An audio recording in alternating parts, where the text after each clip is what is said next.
Hi friends, welcome to my channel. ఈరోజు మా ఇంట్లో కోడిగుడ్డు వెల్లుల్లి కారం అయితే చేస్తున్నానండి. ఈ కూర జ్వరం వచ్చిన వాళ్ళకి కానీ నోరు చేదుగా ఉన్న వాళ్ళకి కానీ బాగా యూజ్ అవుతుందండి. మామూలుగా ఫీవర్ వచ్చినప్పుడు కానీ లేకపోతే నోరు చేదుగా ఉన్నప్పుడు కానీ తింటారండి వెల్లుల్లిపాయ కారం ఎక్కువగా. నేను ఇందులోనే కోడిగుడ్లు కూడా వేస్తున్నాను. నేను ముందుగా అయితే గుడ్లను ఉడకబెట్టుకున్నాను. ఆ ఎగ్స్ బాయిల్ అయ్యేలోపు మనం వెల్లుల్లి కారం అయితే రెడీ చేసుకుందాము. ముందుగా నేను వెల్లుల్లిపాయలు, జీలకర్ర, కారము మిక్సీ పట్టుకున్నానండి. తర్వాత మనకు రుచికి సరిపడినంత సాల్ట్ కూడా యాడ్ చేసుకుని దాన్ని గ్రైండ్ చేసుకోక్కర్లేదండి. ఇలా స్పూన్తో మొత్తం మిక్స్ చేసుకుంటే సరిపోతుంది. ఇట్లా ఎగ్స్ వేసుకోపోయినా కానీ ఈ కారంతోనే వేడివేడి అన్నం కూడా తినేసేయచ్చు. కాకపోతే నేను ఇక్కడ ఎగ్స్ కూడా యాడ్ చేస్తున్నానండి. దానికి మనం ఇట్లా ఆనియన్స్ అయితే కట్ చేసుకోవాలి.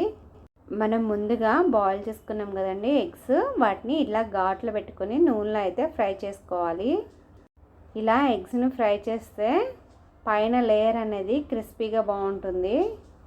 మనం ఈ ఎగ్స్ అన్ని ఇలా వేయించుకున్న తర్వాత ఒక ప్లేట్లోకి తీసేసుకొని పక్కనైతే పెట్టుకోవాలి. ఇవి ఎగ్స్ పక్కకు తీసుకున్న తర్వాత అదే ప్యాన్లో నేను ఇక్కడ ఆవాలు, పచ్చిశనగపప్పు, మినప్పప్పు, కరివేపాకు అయితే వేసి వేయించుకున్నాను. తర్వాత మనం ఇందాక కట్ చేసి పెట్టుకున్నాం కదా ఆనియన్స్ అండ్ పచ్చిమిర్చి ఇలా అయితే వేయించుకోవాలి. మనకి ఈ ఆనియన్స్లోనే కొంచెం పసుపు కూడా యాడ్ చేసుకోవాలండి. యాడ్ చేసుకుని ఇలా ఫ్రై చేసుకోవాలి. ఈ కూరకి ఆనియన్స్ బాగా ఫ్రై అవ్వాలండి. ఎక్కువగా ఫ్రై అయితేనే టేస్ట్ అనేది బాగుంటుంది.